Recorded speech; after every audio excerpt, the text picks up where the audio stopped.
Cuma yang tidak banyak diketahui oleh publik adalah bahwa manajemen anggaran yang ada di PU ini sangat desentralisasi, jangan kita desentralize. Jadi kami memiliki balai-balai di daerah-daerah di seluruh provinsi. Bahkan untuk balai-balai yang mengurus wilayah sungai, karena boundary-nya bukan administratif boundary, tapi lebih pada fungsional, jadi wilayah sungai. Di beberapa daerah malah dalam satu provinsi ada beberapa wilayah sungai. Misalkan saja di Jawa Barat ada di Citarum, ada di Cimanuk, Cisanggarung, kemudian Cimanuk yang punya Jati Gede, nanti ada lagi di Citanduy, yang wilayahnya Citanduy mungkin melintas antara dua provinsi Jawa Barat dan Jawa Tengah. Jadi kami memiliki balai-balai itu, paling enggak sekarang kami punya balai yang mengurus sumber daya air, balai yang mengurus jalan dan jembatan, balai yang mengurus keciptakaryaan, balai yang mengurus perumahan, dan balai-balai yang mengurus pengadaan barang dan jasa kita. Bu, pinjam mobil. Boleh, tapi nanti anterin ibu arisan dulu sama isin pulsa. Transferin buat bayar arisan, terus nanti ambilin cash juga. Pinjam mobil sekali, nantinya banyak. Makanya perbanyak transaksi, kumpulkan poin, lalu tukar dengan kupon undian di BNI Mobile Banking dan menangkan hadiahnya. Gak pakai nanti.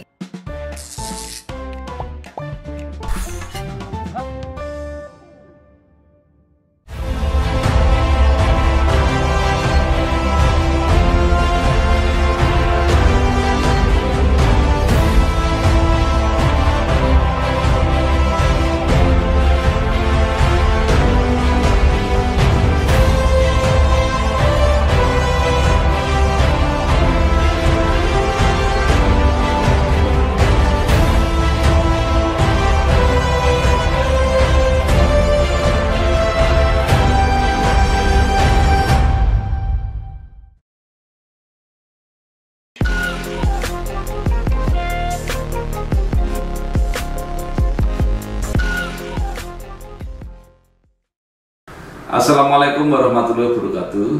Waalaikumsalam. Bersama saya Bambang Sadono di kanal Inspirasi untuk Bangsa. Mudah-mudahan kanal ini selalu bisa memberi inspirasi, motivasi, dan edukasi. Kami sedang mempersiapkan beberapa video wawancara untuk ikut memberi makna 72 tahun Universitas Indonesia. Hasil wawancara ini selain kami tayangkan melalui kanal Inspirasi untuk Bangsa, rencana juga akan kami bukukan. Saat ini saya sudah bersama dengan salah seorang alumni program S2 dari Universitas Indonesia, yaitu Bapak Insinyur Muhammad Zainal Fatah. Beliau saat ini menjabat sebagai Sekretaris Jenderal Kementerian Pekerjaan Umum dan Perumahan Rakyat. Apa kabar Pak Zainal Fatah? Baik, alhamdulillah, Pak Bambang. Salah. Ya, baik, mungkin Bapak bisa mulai cerita ya, kenangan dan pengalaman ketika mulai kuliah, kalau nggak salah di Unibro, kemudian di IPB, dan juga di Universitas Indonesia. Monggo silakan Pak. Ya, makasih banyak ini. Jadi tentu senang bisa menambah kolega senior yang tentu saya bangga Pak Bambang terus aktif ini. Jadi memang saya dulu kuliah itu di Malang, di Universitas Brawijaya. Ini pilihan yang akhirnya Tuhan pilih buat saya tidak seperti yang diinginkan oleh bapak saya. Bapak saya sebenarnya ingin putranya ini bisa kuliahnya itu jadi guru, jadi di IKIP. Jadi di IKIP, oleh karena itu saya milihnya memang pilihan kedua saya di IKIP Malang, pilihan pertamanya di Brawijaya. Ternyata Tuhan ngasih jalan yang lain, saya dipilihkan di Brawijaya, di teknik pertanian. Waktu itu saya ambil program studi teknik tanah dan air. Tentu pengalaman merantau pertama di Malang ya banyak suka dukanya. Mungkin kalau sukanya karena saya bisa mendapatkan pengalaman berorganisasi yang sangat masif tentu di Malang. Sehingga dukanya itu ya mungkin ketutup sama yang suka kan. Sukanya karena banyak teman di situ kan Pak. Selesai dari Universitas Brawijaya, niatnya adalah jadi dosen. Karena saya mengambil, selesai saya menerima beasiswa Super Smart, saya melanjutkan dan terpilih juga untuk menjadi peserta ikatan dinas jadi dosen. Cuma Tuhan memberi jalan yang lain lagi. Rupanya dosen, sebagai dosen pegawai negeri saya tidak, rupanya tidak ada di situ. Tetapi saya sempat mengajar di beberapa tempat. Sampai akhirnya saya ke Jakarta dalam suatu senario juga yang saya juga tidak pernah berpikir sebelumnya, dan akhirnya selama di Bappenas saya punya kesempatan untuk sekolah keluar sebenarnya. Saya sudah diterima untuk pendidikan bahasa Inggris untuk kelas yang siap berangkat keluar. Tapi sekali lagi Tuhan memberi jalan yang lain. Akhirnya saya hanya diperbolehkan untuk in-house, jadi khusus bahasa Inggris yang hanya digunakan bagi mereka yang tidak perlu sekolah ke luar negeri. Pilihan pimpinan. Cukup lama, sehingga akhirnya saya memilih di IPB untuk belajar tentang regional science, tentang perencanaan wilayah dan pedesaan. Tentu ini gayut dengan tugas-tugas keseharian waktu itu, karena saya lebih banyak terpapar dengan diskursus tentang pembangunan pedesaan. Waktu itu adalah program-program Impres penanggulangan kemiskinan, Impres desa tertinggal, dan yang lain-lain. Sangat gayut. Di situ saya belajar tentang resource economic, bagaimana kita mengevaluasi, bagaimana memposisikan atau hubungan antara rural development dengan urban development dan seterusnya. Tentu banyak di sini yang paling saya sukai di sini saya belajar tentang ekonomi sumber daya dari seorang profesor yang sangat saya kagumi sampai sekarang. Karena beliau mengajar dengan hati, bukan hanya mentransfer ilmu yang beliau baru baca di buku. Universitas Indonesia, universitas kami, ibu kota negara, pusat ilmu budaya bangsa, kami mahasiswa. Itu apa Profesor Sayoko bukan Pak? Bukan, Profesor Effendi Anwar Pak. Jadi beliau aslinya mungkin di EPN, tapi beliau selalu menanamkan progresivitas dalam belajar. Bahkan kalau lihat buku-buku handout-nya kalau kuliah itu, saya berusaha untuk nyari dari para senior kakak kelas, sudah langsung berubah. Jadi artinya beliau selalu mengupdate informasi. Untuk pada periode itu orang yang terpapar dengan teknologi internet mungkin tidak banyak. Jadi beliau salah satunya yang sangat getol.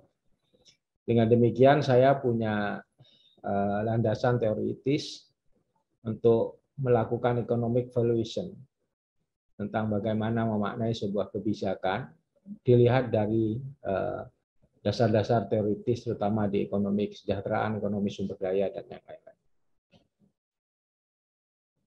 Ya, karir terus jalan Pak. Jadi saya kemudian nekuni memang ditugaskan, jadi tentu saya harus nekuni, ditugaskan di sumber daya air.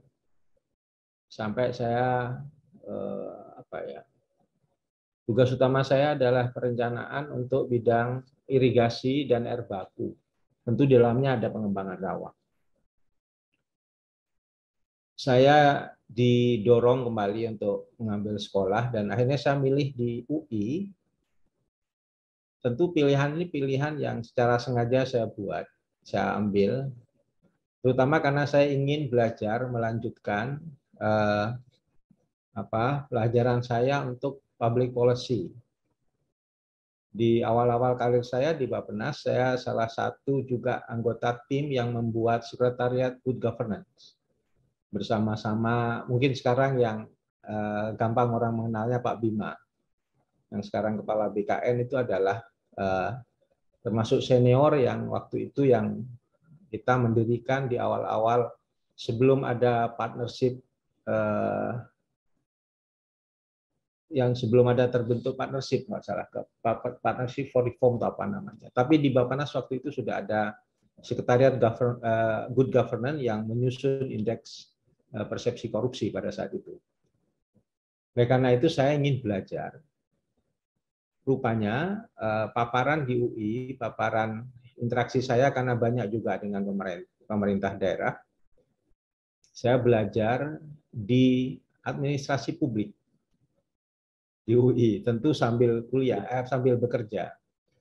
Saya tentu mengambil banyak pelajaran, tetapi yang paling saya kagumi sebenarnya adalah Profesor Benyamin Husein yang mengajarkan kepada kami tentang bagaimana pemerintahan daerah itu diformulasikan kebijakannya, dan karena beliau mengajarkan tentang ilmu pemerintahan dari latar belakang beliau yang ahli hukum ya.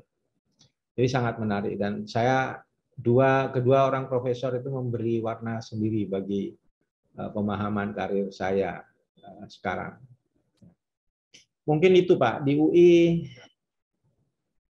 ya saya ambil kelas yang tidak umum, artinya bukan kelas reguler, kelas di mana saya masih bisa bekerja, tapi malamnya saya juga belajar dan dilanjutkan pada hari seperti hari Sabtu ya. Seingat saya hari Sabtu waktu itu juga ada.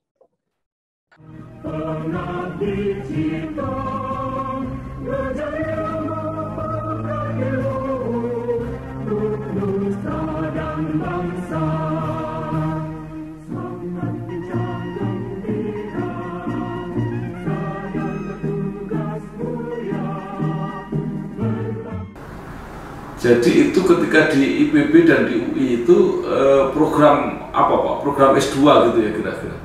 Iya, jadi ini saya agak aneh Pak, jadi makanya saya agak malu-malu juga. Makanya saya tidak pernah punya gelar master sebenarnya. Karena saya selesai tanpa submit proposal untuk tugas akhir. Saya memiliki transkrip yang lengkap. Alhamdulillah nilai saya juga baik-baik saja Pak. Jadi, mungkin di nilai tertinggi saya malah saya capai di UI, karena UI itu semuanya A-1.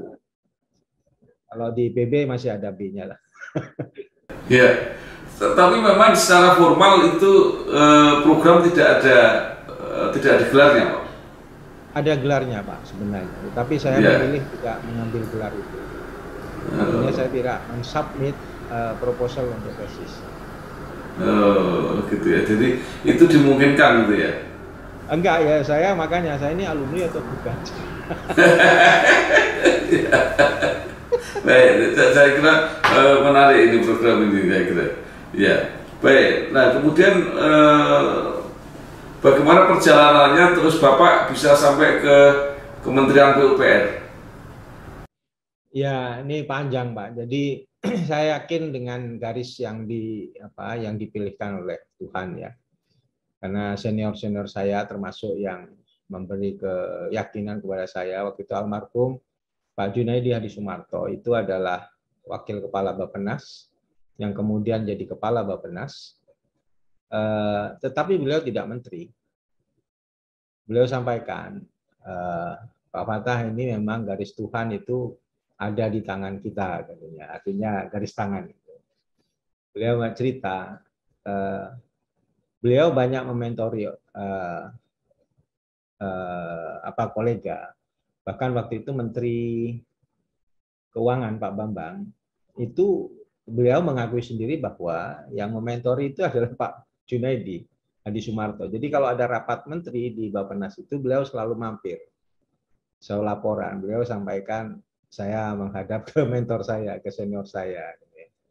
Kebetulan saya waktu itu ditugasi bekerja di sekretariatnya Pak Junaidi Hadi Sumarto setelah saya sempat di tempat Pak Ginanjar selaku menteri.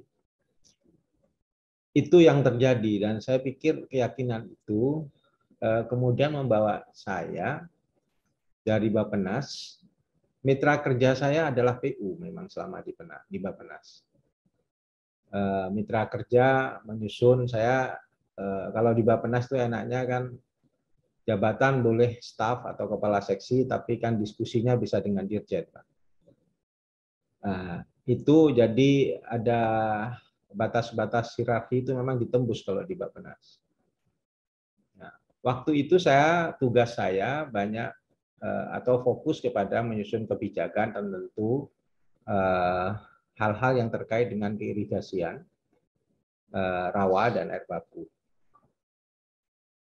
Mungkin di perjalanan karir di situ itu saya tidak selalu bersamaan atau berseiringan dengan pandangan teman-teman di PU. Contoh misalkan pada saat saya mengambil jalan untuk melakukan reformasi sektor pengairan khususnya di irigasi, reformasi kebijakan. Sejalan dengan waktu itu kita akan ada otonomi macam-macam, ada banyak hal. Tetapi sebagai kolega saya tetap bersepakat bahwa sebenarnya kita memiliki tujuan yang sama, cuma cara kita berbeda-beda. Saya mengambil jalan yang waktu itu kita sebut RKSP, Reformasi Kebijakan Sektor Pengairan, dalam hal ini untuk irigasi. Tentu waktu itu banyak ide-ide dari luar, dari NGO, dari best practices international conference yang kita gunakan di situ.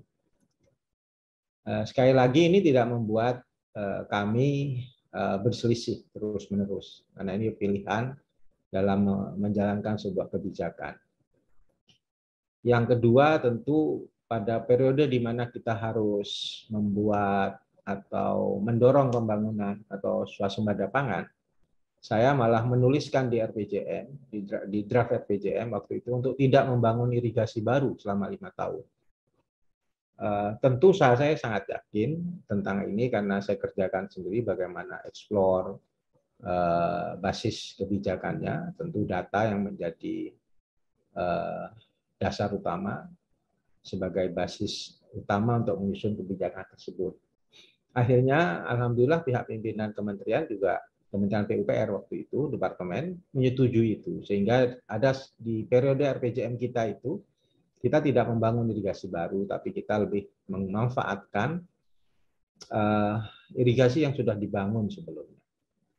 Jadi irigasi-irigasi yang waktu itu belum kita optimalkan. Mungkin tersiernya belum ada, mungkin land development-nya belum jelas, mungkin petaninya yang belum ada. Tetapi waktu itu stok itu bisa kita optimalkan kembali. Dari perjalanan itu sebenarnya yang saya ingin katakan bahwa kalau Tuhan akhirnya memilih saya ke PU bukan karena saya waktu itu terus-menerus sejalan dalam artian untuk pilihan-pilihan kebijakan. Tapi paling tidak di dua hal itu kita melakukan pendekatan yang berbeda di awal, tapi akhirnya konvergen pada tujuan yang sama. Ada satu periode di mana saya mendaftar di Kemenko Perekonomian. Jadi karir saya sama dengan Bu Mira nih Pak Bapak. Kami berangkat ke kantor Menko Perekonomian. Waktu itu saya mengerjakan topik atau bidang yang sama dengan pekerjaan saya waktu di Bappenas. Cuma pada ranah koordinasi. Nah, tentu pengalaman di Bappenas memberi ruang yang cukup untuk saya eksplor lebih jauh, dan di situ ada tambahan bidang, yaitu bidangnya air minum dan sanitasi sebenarnya. Ini saya lakukan dari 2015 sampai dengan 2019 awal. Baru pada September 2018 itu ada bidding di kantor Kementerian PUPR. Saya melamar dalam posisi staf ahli. Ada 2 staf ahli yang saya pilih karena memang diharuskan memilih 2. Dan akhirnya seleksinya terjadi Februari 2019 saya dilantik di PUPR. Meskipun sebenarnya dari Bappenas pada saat saya di kantor Menko 2 kali meminta agar kembali, tetapi pimpinan dari Kemenko belum memperbolehkan karena waktu itu ada senario saya akan terus di kantor Menko Perekonomian. Cuma sekali lagi Tuhan memberi jalan lain untuk saya akhirnya harus pindah ke PUPR. Itu karir pertama di PUPR secara formal Februari 2019. Saya sebagai staf ahli bidang ekonomi dan investasi, mungkin karena saya punya atau terpapar dengan pengalaman praktis di Menko Perekonomian banyak terkait dengan bagaimana investasi di sektor infrastruktur. Waktu itu juga lagi rame-ramenya KPPIP, tentu saya juga mengerjakan untuk bidang-bidang yang terkait dengan air minum dan seterusnya. Setelah itu baru Desember, ya, 22 Desember 2020 saya ke Sekjen. Mungkin itu Pak, jadi Pak Bambang, ya, jadi itulah yang perjalanan akhir saya di PUPR sekarang.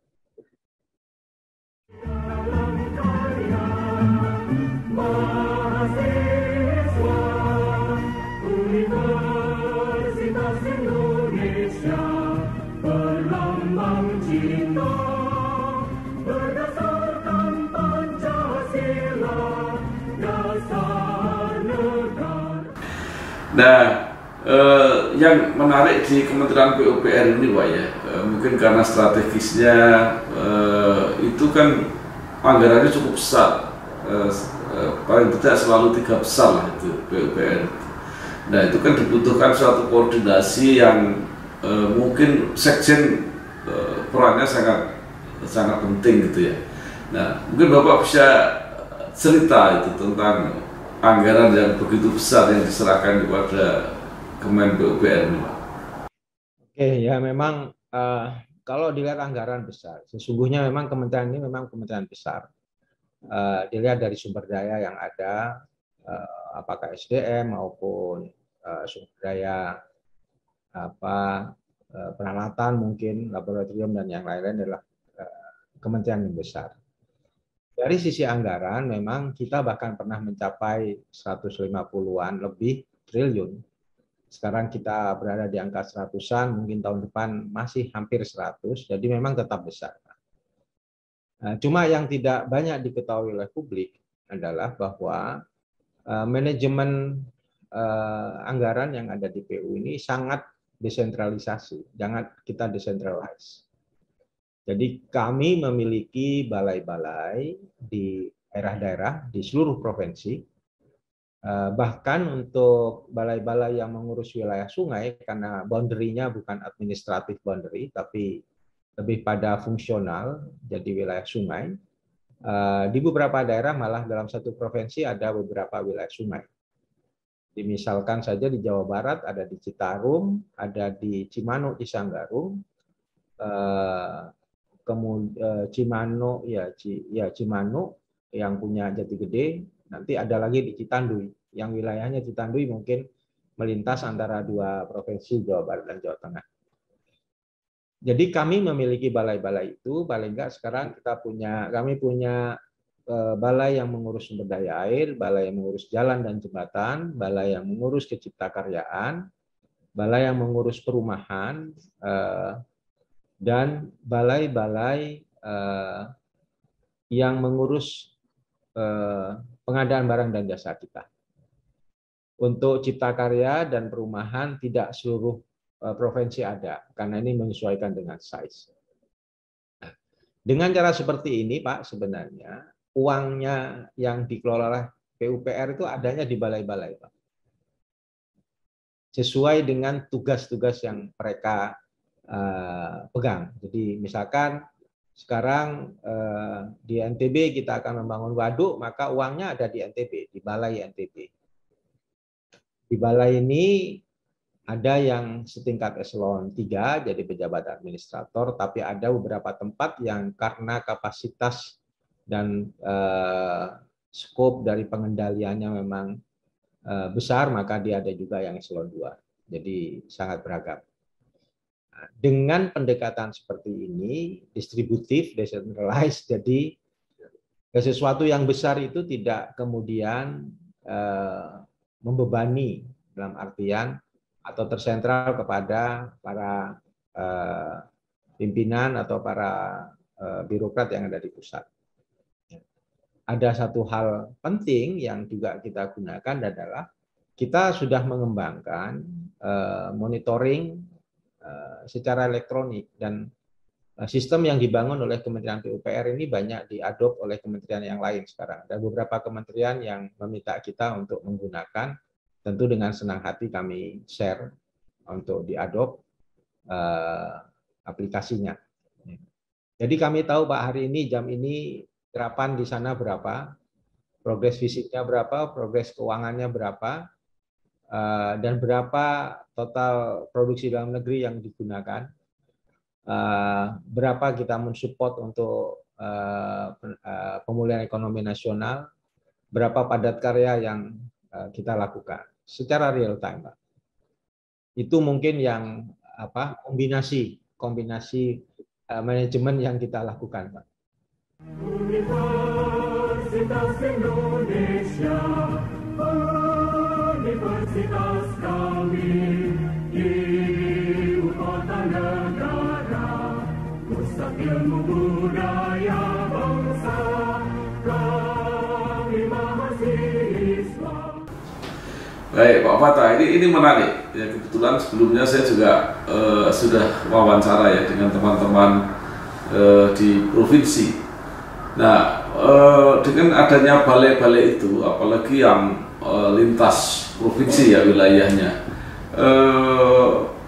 ada pertanyaan, apakah tidak lebih efektif kalau itu diserahkan kepada pemerintah provinsi misalnya? Karena di dalam kasus-kasus tertentu ya, misalnya kerusakan yang parah setelah bencana alam ya, misalnya ada banjir dan sebagainya itu. Nah, kemudian kalau pejabat tingkat provinsi ya, misalnya yang disebut daya air atau yang di PU itu, kalau ditanya itu mereka selalu mengatakan bahwa ini pembiayaannya dari pusat yang dikelola balai, sehingga memerlukan usulan baru, nggak segera bisa dilaksanakan. Itu saya lihat kalau ada banjir di sekitar Cilacap, di sekitar Banyumas itu begitu. Jadi artinya lebih lambat gitu Pak. Nah, mungkin mumpung Bapak ini bicara mengenai manajemen, mungkin bisa menjelaskan. Kayak gini Pak, jadi tentu kita kan kaidahnya tetap kita gunakan bahwa rezim otonomi daerah yang kita gunakan secara sengaja. Meskipun saya ingat waktu itu Pak Profesor Benyamin Husein itu ini Big Bang policy yang menghetak, jadi membuat kekagetan baru. Tetapi faktanya legal standing itu kan sampai sekarang kita gunakan. Bahwa ada pembagian urusan pemerintahan, mana yang di pusat, mana yang di provinsi, mana yang di kabupaten, kita gunakan Pak, tetap kita gunakan. Artinya kalau urusan itu melekat masih menjadi urusan asalnya adalah pemerintah pusat, tentu kita gunakan pendekatan melalui intervensi melalui APBN. Sedangkan yang urusan-urusan pemerintah daerah, kita juga telah sepakat menggunakan salah satunya mekanisme DAK atau mekanisme hibah. Kalau hibah tentu kita lakukan pendekatan yang sedikit agak berbeda, kita gunakan karena ini pada dasarnya adalah belanja pusat, kita bekerjasama dengan Dirjen Perimbangan Keuangan di Kementerian Keuangan untuk melakukan pendekatan itu.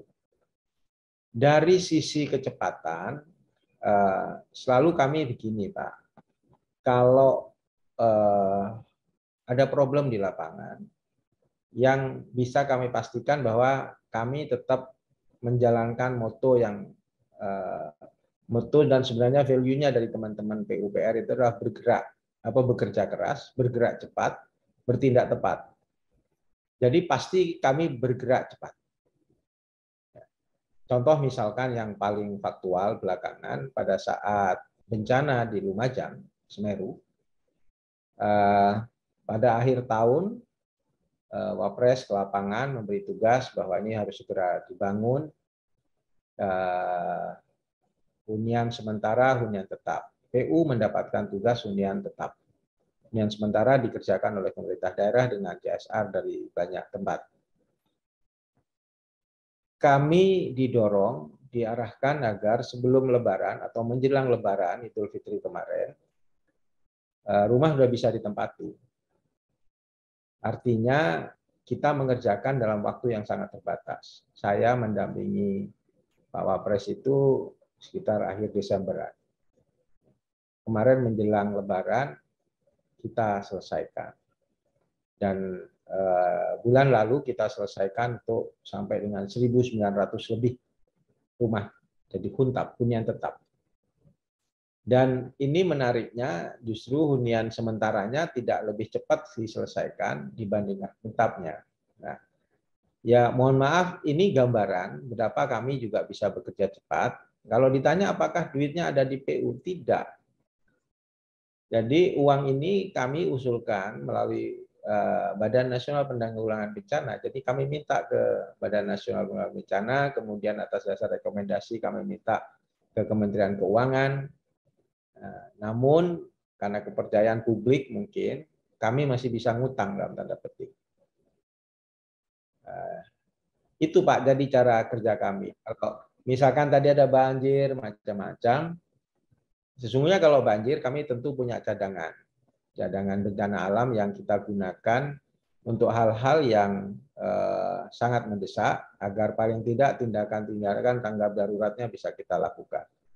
Nah, seperti tadi Pak, kalau bencana kalau hanya in situ perbaikannya tentu BNPB yang melakukan. Tapi kalau sudah relokasi seperti Lumajang, Semeru memang PU yang melakukan. Jadi sekali lagi uangnya tidak terlalu tersedia di awal Pak. Jadi kami bergerak cepat juga untuk mencari pendanaan tentu dengan koordinasi dengan BNPB dan Kementerian Keuangan.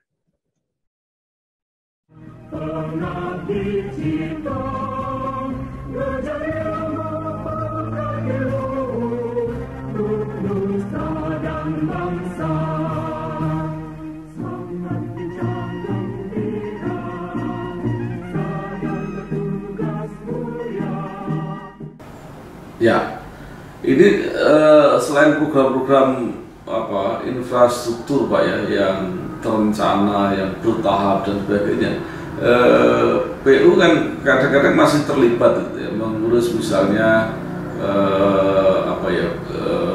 BUMN yang di bidang infrastruktur ya, misalnya mungkin sebagai pembina teknis gitu ya.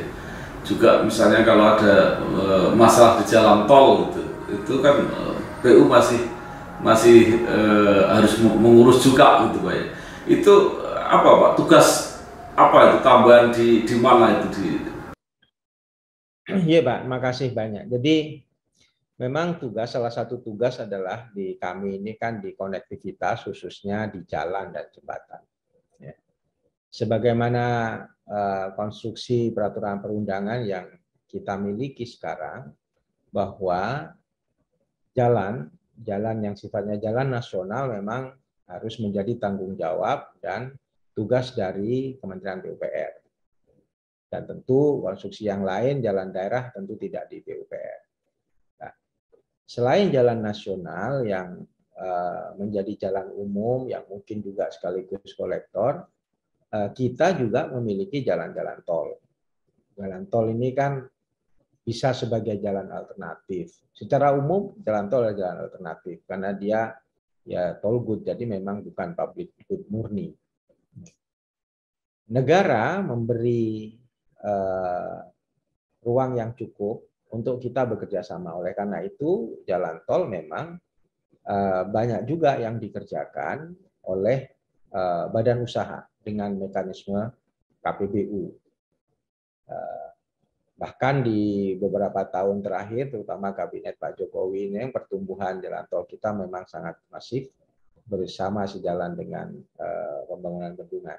Nah, Tugas di PU apa? Kami sudah diberi instrumen organisasi, yaitu BPJT, Badan Pengatur Jalan Tol. Pak Menteri PUPR memberi tugas utama kepada BPJT untuk melakukan day-to-day activities terkait dengan pengolahan jalan tol bersama-sama atau membersamai para BUJT, Badan Usaha Jalan Tol. Termasuk kerjasama konsesinya juga ditandatangani oleh BPJT dan BUJT. Tentu BPJT mewakili Menteri PUPR. Oleh karena itu, standar pelayanan minimum, khususnya di jalan tol, juga menjadi tanggung jawab Kementerian PUPR. Jadi, karena konstruksi peraturannya bahwa secara periodik tarif jalan tol itu bisa ditinjau kembali, maka pada saat peninjauan tarif selalu dibarengin dengan pengecekan atas pemenuhan SPM. Nah, pemenuhan SPM ini diakses oleh Direktorat Jenderal, bukan oleh BPJT-nya, karena regulatornya tetap di Ditjen Bina Marga. Nah, ini uniknya, Pak. Jadi perubahan-perubahan terhadap tarif itu baru bisa dilakukan kalau SPM-nya terpenuhi. Dan itu yang melakukan pengecekan adalah Ditjen Bina Marga. Nah, uniknya BPJT itu tidak pure government. Karena anggota BPJT itu adalah juga wakil-wakil dari profesional, wakil dari akademisi, ada wakil dari PU sendiri, tentu ada wakil dari Kementerian Keuangan. Jadi ini mungkin bisa dimaknai seperti multi stakeholder forum untuk menjalankan tata kelola jalan tol secara lebih baik. Mungkin itu, Pak. Jadi memang kita punya tugas, kami Kementerian PUPR punya tugas untuk itu juga.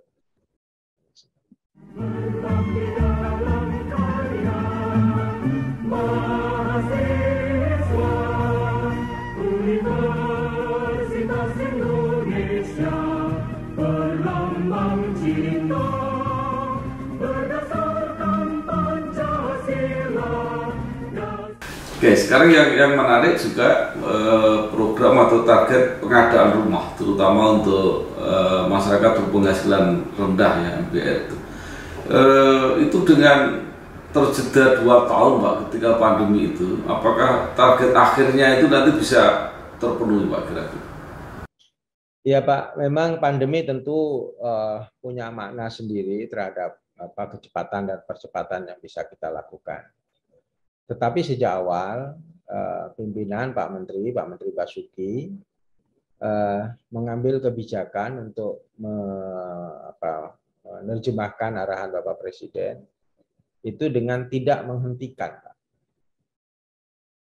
Jadi infrastruktur tetap jalan, kita tidak menghentikan. Yang kita lakukan adalah mungkin sedikit perlambatan. Jadi misalkan ada kontrak multi-years, misalkan sudah mau selesai dalam 2 tahun ke depan, kita perpanjang. Sehingga aktivitas di lapangan tetap berlanjut. Karena kalau sekali kita menghentikan pembangunan infrastruktur, itu artinya kita juga menghentikan sumber pendapatan dari para tenaga kerja konstruksi.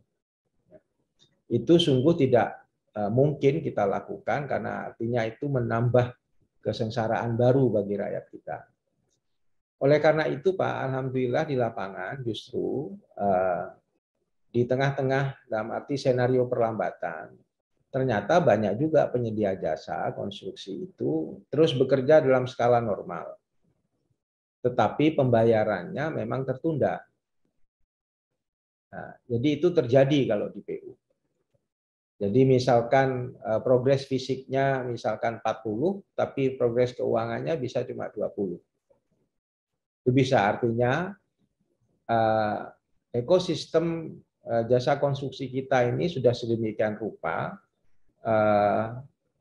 memberi keyakinan, memberi tambahan keyakinan bahwa kita terus bisa membangun sebenarnya. Bahkan dalam konteks misalkan pengadaan lahan, pemerintah tidak segera bisa menyelesaikan proses administratifnya, meskipun kita sudah punya Elman misalkan, kita juga menggunakan skema pinjaman dana talangan dari pelaksana. Itu bisa dilakukan, tentu dengan cost of fund yang kita hitung. Dan itu sebuah kombinasi yang baik untuk memastikan bahwa, karena kalau infrastruktur biasanya kan burdennya kan di tanah. Kalau tanah nggak segera kita selesaikan, ya berhenti semua. Nah, tentu dengan ada dana talangan dari penyedia jasa, dihitung cost of fund-nya, mereka target-target terpenuhi, para penyedia jasa juga senang karena investasi mereka, mungkin alat peralatan mereka di lapangan juga tidak idle akhirnya. Itu bisa dilakukan, Pak. Jadi terkait dengan target perumahan tadi, kita kembali, apakah ada perubahan-perubahan? Tentu kami harus lakukan mungkin streamlining, Pak ya. Mungkin dulu banyak kita membangun rumah-rumah khusus karena penyediaan perumahan ini kan tetap terbagi. Jadi pemerintah ini kan khususnya masuk yang di MBR mungkin ya. Rumah swadaya kita lakukan pendekatan dengan BSPS. Kita pastikan ada perbaikan kualitas perumahan yang mereka miliki, yang rakyat-rakyat kita miliki dengan memberi tambahan dana untuk digunakan. Dan ini dilakukan dengan cara-cara padat karya, Pak. Ini mungkin yang menimbulkan multiplier effect yang lebih baik untuk memberi ruang kesempatan kerja, terutama pada masa-masa pandemi kemarin, di mana banyak tenaga kerja sektor formal di perkotaan kembali ke desa masing-masing. Nah, ini tetap kita pertahankan, Pak. Jadi sebagai gambaran mungkin kegiatan padat karya itu mungkin range-nya bisa sampai 13-15% dari total anggaran Kementerian PUPR. Banyak, tidak hanya di perumahan, tapi juga di sektor yang lain seperti di sumber daya air, di cipta karya. Nah, jadi sekali lagi, untuk pemenuhan perumahan yang dikerjakan oleh badan usaha, pemerintah juga sudah memberi ruang yang cukup, Pak. Bahkan kemarin kan ada kebijakan yang untuk memberi relaksasi dengan pajak 0% misalkan. Untuk memastikan bahwa apa-apa yang sudah dikerjakan oleh para pengembang, para badan usaha juga tidak mandek, mereka tidak punya stok yang tidak bisa dijual dan yang lain-lain. Syukur-syukur bisa membangun kembali dengan cara seperti itu, maka ratusan aktivitas konstruksi yang terkait dengan perumahan itu juga bisa terus berjalan. Jadi kita masih on the track, tetapi sekali lagi kalau rusus memang berkurang. Rusus itu adalah rumah-rumah yang kita sediakan untuk kebutuhan khusus, misalkan yang kena bencana, misalkan kemarin juga korban yang KRI Nanggala itu pemerintah memutuskan untuk memberi rumah kepada keluarga almarhum gitu ya. Itu masuk khusus, Pak. Misalkan ada juga perkampungan nelayan yang kumuh mungkin kena abrasi dan yang lain, kita sediakan rumah khusus. Ini saja yang lebih banyak kita kontrol karena memang investasinya cukup besar. Yang lain kita dorong juga dengan secara masif, kita tetap membangun rusun-rusun. Apakah Dusunawa, apakah yang dikelola oleh pemerintah daerah atau lembaga-lembaga masyarakat seperti lembaga-lembaga pendidikan yang ada di masyarakat. Kita juga tetap dorong, Pak, tetap ada, tetap kegiatan itu tidak pernah berhenti. Terima kasih, Pak. Universitas Indonesia, universitas kami, ibu kota negara, pusat ilmu budaya bangsa, kami mahasiswa. Baik, kemudian ini Pak, yang cukup menarik itu juga prospek ibu kota negara. Jadi di satu sisi ada target pemerintah untuk supaya sudah bisa ditempati sebelum pemerintahan periode ini berakhir, jadi targetnya 2003 kalau tidak salah sudah harus ada yang bisa ditempati. Kemudian terjadi kontroversi mengenai anggaran gitu ya, kemudian juga partisipasi dari investor dan sebagainya. Kalau menurut Pak Fatah kira-kira seperti apa Pak ini Pak ke depan ini prospeknya, atau sampai saat ini apa yang sudah ditangani oleh PUPR? Ya Pak, jadi ini bukan pendapat pribadi, tapi memang begini, bahwa pemerintah merencanakan melakukan perpindahan kan sudah ditransformasikan sebagai keinginan negara, karena kita sudah memiliki undang-undang tentang IKN. Siapapun pemerintahannya pasti menyelenggarakan undang-undang sampai dengan undang-undangnya itu kita ganti kan gitu Pak. Oleh karena itu, sebagai penyelenggara negara, pemerintahan ini kan harus tunduk kepada undang-undang yang kita tetapkan bersama-sama. Nah, pemerintah sudah menganggarkan, jadi tahun ini dan tentu sampai dengan akhir tahun 2024, sampai dengan periode kabinet ini kan harus ada senario. Dan itu sudah kita lakukan pembahasan dengan teman-teman keuangan, kegiatan apa saja yang harus dilakukan. Bahkan kita sudah memulai proses pengadaan. Mandatnya adalah seluruh aktivitas harusnya oleh otorita. Tetapi ada masa transisi, khususnya di tahun 2022 ini, sampai dengan otorita itu efektif berjalan, peraturan perundangan memberi ruang sampai dengan akhir tahun ini. Nah, diberi tugas kepada kementerian lembaga terkait untuk tetap menjalankan fungsinya, tusi yang sudah melekat di masing-masing kementerian lembaga untuk dijalankan di IKN. Oleh karena itu kami di PUPR misalkan sekarang sedang menyelesaikan pembangunan Waduk Sepakus Moy misalkan. Ini akan menjadi sumber air utama karena nggak mungkin kita mengembangkan wilayah tanpa ketersediaan air yang cukup. Berbarengan dengan kita membangun waduk, kita juga membangun intake agar bisa dimanfaatkan sebagai air baku yang kita kirim ke IKN. Kegiatan-kegiatan yang lain kita punya banyak paket Pak, lebih dari 50 paket pekerjaan yang sekarang kita siapkan, baik fisik maupun yang non-fisik. Nah, untuk memastikan percepatannya, karena ada target tertentu, paling tidak di 2024 nanti kita akan sebagian aktivitas birokrasinya akan sudah pindah ke sana. Yang mungkin tidak banyak diketahui publik bahwa plan untuk ibu kota ini kan sampai 2045 sebenarnya Pak. Tetapi kita punya keyakinan bagaimana caranya mempercepat. Nah, tetapi ini uniknya, meskipun kita ingin cepat Pak, kita tidak ingin nerabas.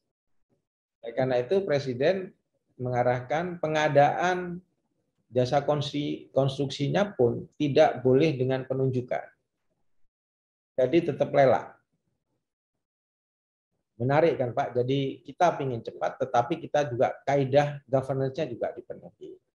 Oleh karena itu PU sebagai kementerian, salah satu kementerian yang melaksanakan tugas itu, sudah melakukan proses lelang Pak. Jadi kalau dilihat di sistem di SPSE, sistem pengadaan barang dan jasa kita secara elektronik, itu muncul di situ paket-paket kegiatan apa saja yang sedang dilakukan. Salah satu percepatan, ini metode saja, kita melakukannya dengan design and build. Jadi kontraktor nanti juga mengerjakan desain, juga mengerjakan fisiknya. Ini mekanisme design and build ini sesuatu yang sudah ada landasannya, payung hukumnya clear, LKPP juga sudah bekerja untuk itu, bukan hanya untuk IKN, tapi juga untuk kegiatan-kegiatan yang sudah pernah dilakukan sebelumnya. Dengan cara seperti itu, prinsip-prinsip dasarnya digunakan, misalkan di atas dasar basic design yang sudah disiapkan.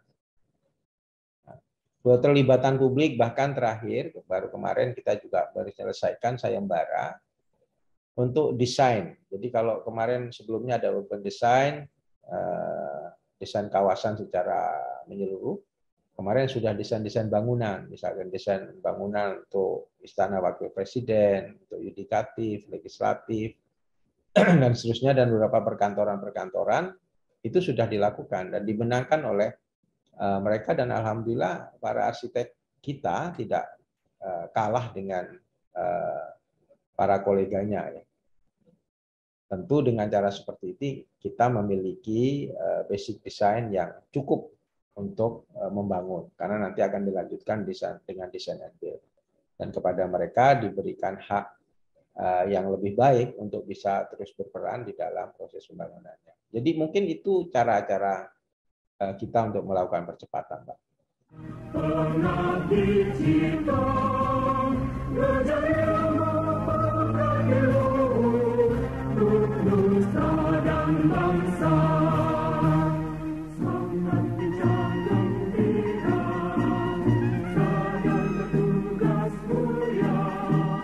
Ya, baik. Menarik, Pak. Ini terakhir kembali ke tadi pendidikan di UI. Kelihatannya menarik ini model pendidikan yang Bapak lakukan ini. Nah, mungkin Bapak ada saran, apakah kepada institusi, kepada UI-nya sendiri, penyelenggara programnya sendiri, apakah program-program yang seperti Bapak lakukan ini lebih praktis gitu ya bagi mereka yang sudah bekerja gitu ya, supaya lebih efektif dan lebih cepat, tapi tanpa meninggalkan makna pembekalan itu sendiri gitu ya. Mungkin Bapak ada saran atau pendapat, Pak, silakan. Oke, makasih banyak, Pak. Tentu saya sangat berterima kasih kepada UI dan saya sangat bangga pernah menjadi bagian dari UI. Bahkan jasa mater sampai sekarang masih ada di rumah saya sini. Meskipun belum pernah digunakan karena tidak pernah ada aktivitas memungkinkan pakai jasa mater. Tentang cara saya, mungkin itu salah satu kelemahan saya, bisa jadi karena saya terlalu konsentrasi untuk urusan pekerjaan biasanya. Dan mohon maaf sekali, pada saat itu saya tidak merasa harus menyandang gelar MSI. Mohon maaf, Pak, mohon maaf betul. Saya pikir kalau saya menjadi bagian dari cara-cara kolega saya mungkin hanya untuk mencari gelar, itu saya tidak setuju untuk itu. Jadi saya lebih baik sudahlah, ilmunya kan saya sudah dapatkan, ya itulah yang saya gunakan. Mungkin kalau tentang bagaimana cara, mohon ini tidak dijadikan ukuran barangkali. Mungkin cara saya yang salah bisa jadi. Tetapi banyak orang lain yang mungkin memerlukan. Nah, bahkan sekarang, Pak, di kami sendiri, di Kementerian PUPR, kami masih dalam status melarang izin belajar. Karena kalau izin belajar itu kan dibiayai sendiri umumnya. Nah, pimpinan Kementerian PUPR menganggap bahwa belajar untuk menunjang kualitas kerja itu harus menjadi beban kantor atau beban negara, apakah melalui beasiswa dan yang lain-lain. Oleh karena itu, kami di sini mendorong agar teman-teman para generasi muda yang punya masa depan yang betul-betul kita harapkan ini memanfaatkan betul LPDP beasiswa. Dengan cara seperti itu kita memang ya sudah harus merelakan bahwa kita merekrut sumber daya manusia baru. Terkandung di dalamnya sebenarnya kita juga harus merencanakan bahwa mereka harus keluar juga untuk sekolah. 2 tahun minimal dia masuk sebagai CPNS, mereka punya hak untuk sekolah dan kita harus secara sengaja merencanakan itu.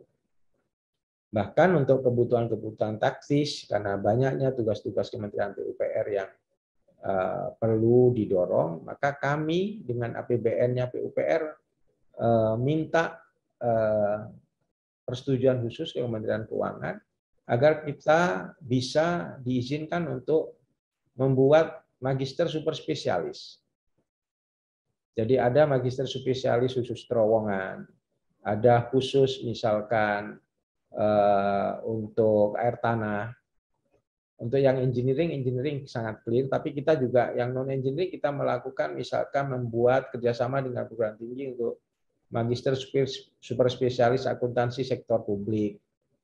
Itu yang berkaitan langsung dengan tugas-tugas keseharian di lapangan. Jadi sekali lagi pendidikan formal pasti diperlukan. Mungkin kalau saya contohnya mungkin contoh yang tidak pas. Karena saya dulu mungkin situasinya tidak seperti setup yang sekarang kita lakukan. UI ya tentu menjadi bagian dari institusi pendidikan yang sangat banyak diharapkan oleh orang dan menjadi bagian dari UI tentu sangat membanggakan. Hasilnya sangat, kalau saya merasa sangat bangga karena banyak juga tugas-tugas yang terbantu dengan pemahaman di kampus. Tetapi ini mungkin saya harus juga sampaikan. Saya waktu kuliah juga saya sampaikan ke beberapa dosen. Saya bilang begini Pak, mohon maaf sekali Bapak. Saya bilang Ibu, Bapak, kalau memang teori yang diajarkan di kampus seperti itu, sesungguhnya pemerintah di dalam governance pembangunannya sudah melampaui. Yang perlu harus hati-hati betul, terutama dalam pembangunan sosial pada saat itu, karena di administrasi publik kan juga ada bersentuhan waktu itu juga dengan pembangunan sosial. Saya sampaikan kepada pengampu mata kuliahnya, kami di Bappenas sudah melakukan melampaui yang secara teoritis diajarkan oleh Ibu Bapak. Bingung juga memang. Mungkin itu Pak. Jadi.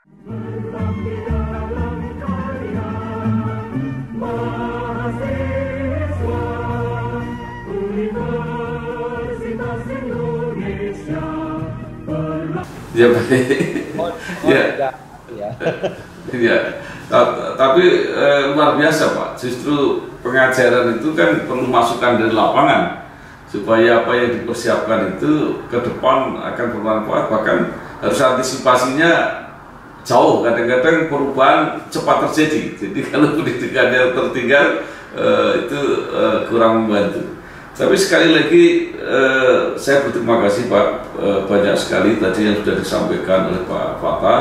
Mudah-mudahan ini bermanfaat secara umum pada semua informasinya tadi untuk semua masyarakat, tetapi secara khusus juga bermanfaat untuk teman-teman yang lebih muda yang tentu masih akan terus belajar untuk menunjang keberhasilan tugas-tugasnya. Sekali lagi terima kasih Bapak Insinyur Muhammad Zainal Fatah, Sekretaris Jenderal Kementerian Pekerjaan Umum dan Perumahan Rakyat. Sukses selalu Pak. Terima kasih Pak. Terima kasih. Wassalamualaikum warahmatullahi wabarakatuh. Waalaikumsalam warahmatullahi wabarakatuh. Oke, sukses Pak. Iya, sami-sami Bapak. Oke, matur nuwun. Sami Pak.